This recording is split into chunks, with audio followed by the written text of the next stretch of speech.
Hi അസ്സലാമു അലൈക്കും. ഞാൻ ഇന്ന് നിങ്ങൾക്ക് പരിചയപ്പെടുത്താൻ പോകുന്നത് പുതുപുത്തൻ രുചിയിൽ ആവിൽ ഉണ്ടാക്കിയ ഒരു പലഹാരമാണ്. അപ്പോൾ ഈ പുതിയ പലഹാരത്തിൻ്റെ റെസിപ്പി എങ്ങനെയുണ്ടെന്ന് നോക്കണ്ടേ?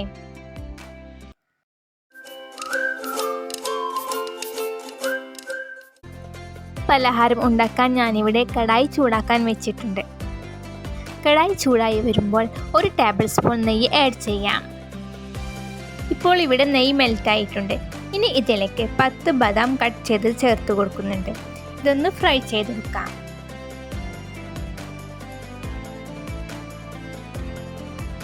ബദാം ഫ്രൈ ആയി വരുമ്പോൾ നെയ്യിൽ നിന്നും കോരി മാറ്റാം.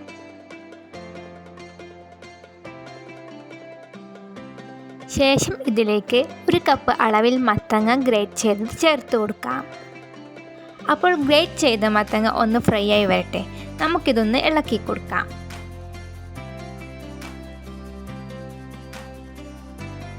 മത്തങ്ങ ഇളക്കി കൊടുത്തതിന് ശേഷം 1/4 കപ്പ് അളവിൽ നാളികേരം ചേർത്ത് കൊടുക്കാം. എന്നിട്ട് വീണ്ടും നന്നായി യോജിപ്പിച്ചെടുക്കാം.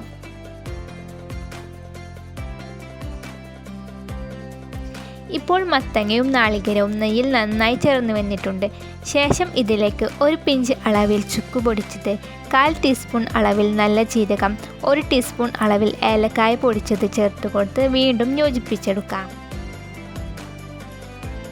നേരത്തെ ചേർത്ത ചേരുവകളെല്ലാം യോജിപ്പിച്ചെടുത്തതിന് ശേഷം ഇതിലേക്ക് 4 ടേബിൾ സ്പൂൺ അളവിൽ മിൽക്ക് മെയ്ഡ് ആഡ് ചെയ്യാം.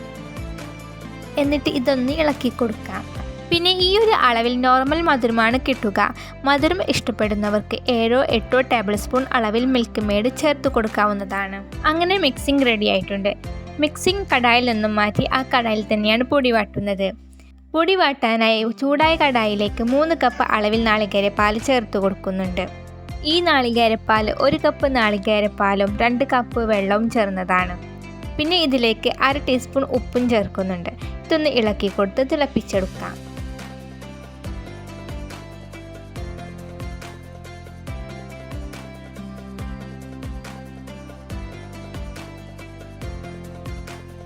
ഇപ്പോൾ നാളികേരപ്പാൽ തിളച്ചു വന്നു. ശേഷം ഇതിലേക്ക് 2 കപ്പ് അളവിൽ അരിപ്പൊടി ചേർത്ത് കൊടുത്ത് നന്നായി വാട്ടിയെടുക്കാം. നമ്മൾ പത്തിരിക്ക് വാട്ടുന്നത് പോലെ തന്നെയാണ് വാട്ടുന്നത്. നാളികേരപ്പാൽ ചേർക്കുന്നത് കൊണ്ട് പൊടിക്ക് നല്ല സോഫ്റ്റ് ആയിരിക്കും. ഇപ്പോൾ പൊടി നന്നായി വാടി വന്നിട്ടുണ്ട്. ഇനി നമുക്കിത് ചൂടോടുകൂടി തന്നെ കുഴച്ചെടുക്കാം.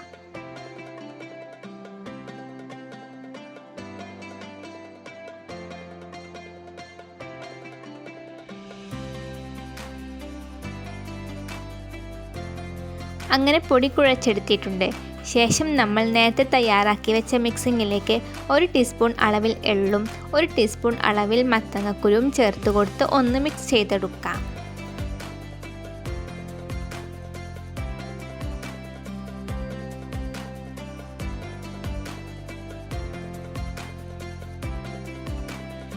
മിക്സ് ചെയ്തതിനു ശേഷം കുഴച്ചെടുത്ത മാവിലേക്ക് ഈ മിക്സിംഗ് ചേർത്ത് കൊടുത്ത് നന്നായി ചേർന്ന് വരുന്നതുവരെ വീണ്ടും കുഴച്ചെടുക്കാം.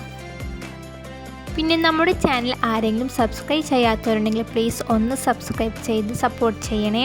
കൂടെ തന്നെ തൊട്ടടുത്ത് കാണുന്ന ബെല്ലൈക്കൺ കൂടി ക്ലിക്ക് ചെയ്ത് ഓൾ എന്ന ഓപ്ഷൻ കൂടി പ്രസ് എന്നാലാണ് ഞാൻ അപ്ലോഡ് ചെയ്യുന്ന വീഡിയോ നിങ്ങൾക്ക് നോട്ടിഫിക്കേഷനായി എത്തുകയുള്ളൂ.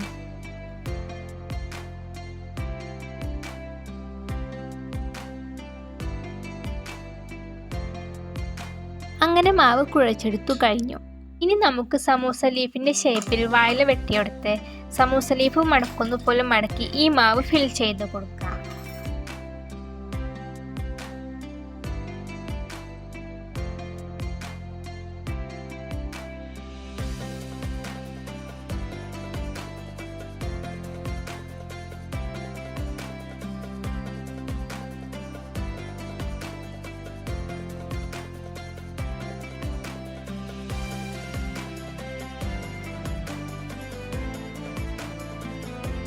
മാവ് ഫിൽ ചെയ്ത് കഴിഞ്ഞാൽ ഇതുപോലെ വീണ്ടും മടക്കിയെടുത്ത് കൈ കൊണ്ടൊന്ന് പ്രസ് ചെയ്യാം. പ്രസ് ചെയ്താലാണ് 3 വശങ്ങളിലേക്കും മാവ് എത്തുകയുള്ളൂ.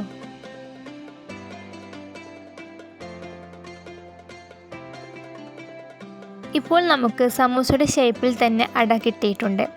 ബാക്കിയുള്ളതും ഇതുപോലെ ചെയ്തെടുക്കാം.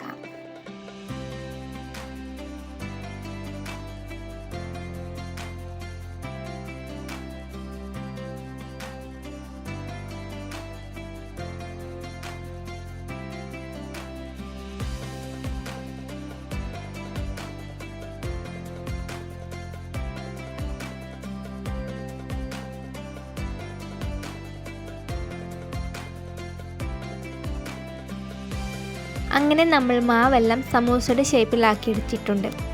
ഇനി നമുക്കിത് ആവി കൊടുക്കാം. ആവി കൊടുക്കാനായി ഞാനിവിടെ സ്റ്റീമർ ചൂടാക്കി സ്റ്റീമറിലേക്ക് കുറച്ച് വഴനയില നിരത്തി കൊടുക്കുന്നുണ്ട്. വഴനയില ഇല്ലെങ്കിൽ വാഴയില തന്നെ വെച്ച് കൊടുക്കാവുന്നതാണ്.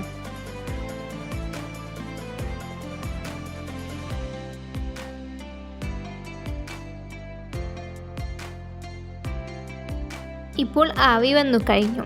ഇനി നമുക്ക് മത്തങ്ങ അട നിരത്തി കൊടുത്ത് മൂടി വെച്ച് ലോ ഫ്ലെയിമിൽ വെച്ച് ആവി കൊടുക്കാം. ഇപ്പോൾ നന്നായി ആവി വന്നു കഴിഞ്ഞു. ഇനി നമുക്ക് മൂടി തുറന്ന് ആവി പോയതിന് ശേഷം അട എടുക്കാം. അങ്ങനെ നമ്മുടെ സമൂസയുടെ ഷേപ്പിലുള്ള മത്തങ്ങ അട റെഡി ആയിട്ടുണ്ട്. എല്ലാവർക്കും അറിയാമല്ലോ, മത്തങ്ങ വളരെ പോഷകഗുണങ്ങൾ അടങ്ങിയ പച്ചക്കറിയാണ്. ഈ മത്തങ്ങ വെച്ച് തന്നെ നിങ്ങൾ അട ട്രൈ ചെയ്യണം. അടിപൊളി രുചിയാണ് കേട്ടോ. അപ്പോൾ നിങ്ങൾ എല്ലാവരും ഈ വീഡിയോ ലൈക്ക് ചെയ്യുക, കമൻറ്റ് ചെയ്യുക, പിന്നെ ഷെയർ ചെയ്യുക, അതുപോലെ തന്നെ സപ്പോർട്ട് ചെയ്യുക. ഇൻഷാ അല്ലാഹ് നല്ലൊരു വീഡിയോയുമായിട്ട് നമുക്ക് വീണ്ടും കാണാം. ബൈ.